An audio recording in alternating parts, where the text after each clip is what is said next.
Right now, we are involved in a fundamental battle for our life. The battle is not as the newspapers tell you about. That's all a bunch of bull. The battle is between what has been happening for some time in this country. It's between the national security state, whose raison d'etre is war, war, war, and the predatory capitalist state, whose reason for existence is to screw you out of every penny you have in your life any way it can do it. There's no deep state. The deep state is the meritocracy, the bureaucracy that runs the country when the goddamn politicians aren't there, or when they're changing, or when they're idiots like we have today. The real deep state, the pernicious, poisonous deep state, is the oligarchs who are running this country. Yep. Think about this for a minute. These two states are in a mortal battle right now with one another. You see it every day. You just don't understand it. Most people don't anyway. You have people in both camps. ExxonMobil sells more fossil fuel to DOD than anybody else on the face of the earth. If DOD were a country, it would rank 55th in 200, right beside Portugal. Lockheed Martin is a member of the national security state, the biggest merchant of death on earth. It sells to the national security state. But they're killing each other in this battle. It's a mortal battle between the two. And guess who's in between? The demos, the people, your democracy are in between. Your democracies, poor people, are going and dying in 19 plus years of war. Your democracy's people are being forced out of their jobs. Wait till you see automation and robotics and what's coming down the road with AI. Then these predatory capitalists can do everything they do without you. Without any of the people out there that right now are worried, sick about their jobs. Do you know that distress, as analyzed by medical personnel in this country, has tripled in the last 15 years? We are the most distressed country in the world. Mental health has gone to hell. Oh, just put them in the private-run prisons and they'll die anyway. This battle is existential.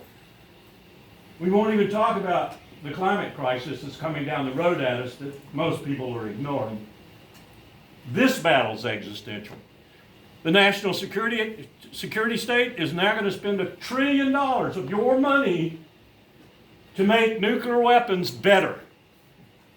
You know what the Pentagon thinks about nuclear weapons being better in terms of? Use on the battlefield.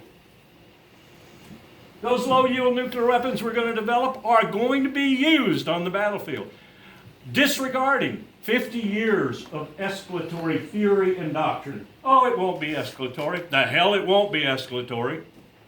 The Russians have already adopted in their written doctrine the use of nuclear weapons to blunt a NATO incursion into their sphere of influence. This is all happening while we go about our daily lives and think things are maybe, halfway decent, or maybe they're falling apart, whatever your thoughts might be. These two states are waging this colossal battle in your country, and the people in the middle and the democracy in the middle are dying. They're giving in to these two states. If you haven't read Tom Mueller's book, Crisis of Conscience, Whistleblowing in an Age of Fraud, you should. Read the first chapter alone. It'll make you ill. That Johnson & Johnson and their subsidiaries were able to infect children all across this country in ways that will stay with them for the rest of their lives, however short that is. That their subsidiaries were complicit. That they actually sat around in their offices and talked about the cost being worth it because $35 billion was the profit. And the cost was only these poor people dying and so forth. Then you begin to understand what I'm talking about. You begin to understand the dimensions of the poison that is amongst us.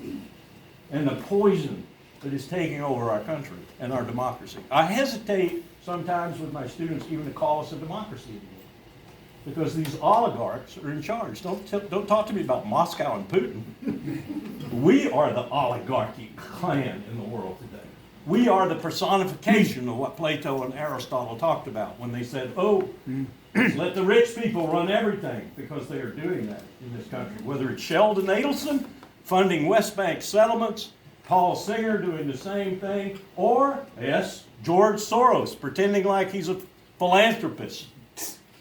There's a book by Mark Fisher, a gentleman who committed suicide in New York a few months ago. It's called Capitalist Realism. Read that book. You'll have to have an Oxford English dictionary, a dictionary of American medical terms, and so forth.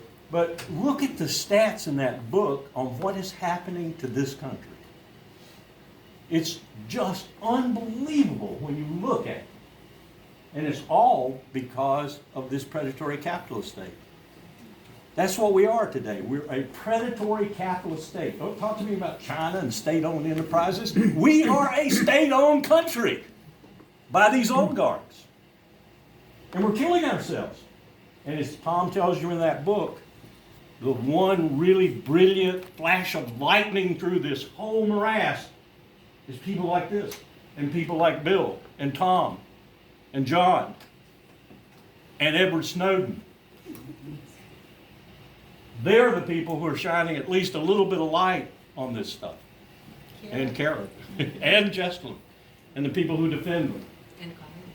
That's the only thing I see out there that's shining brightly and occasionally actually gets some retribution and some accountability and some justice. So that's why this group is so important. That's why you're so important. That's why the entire concept of this is so important. Don't stop.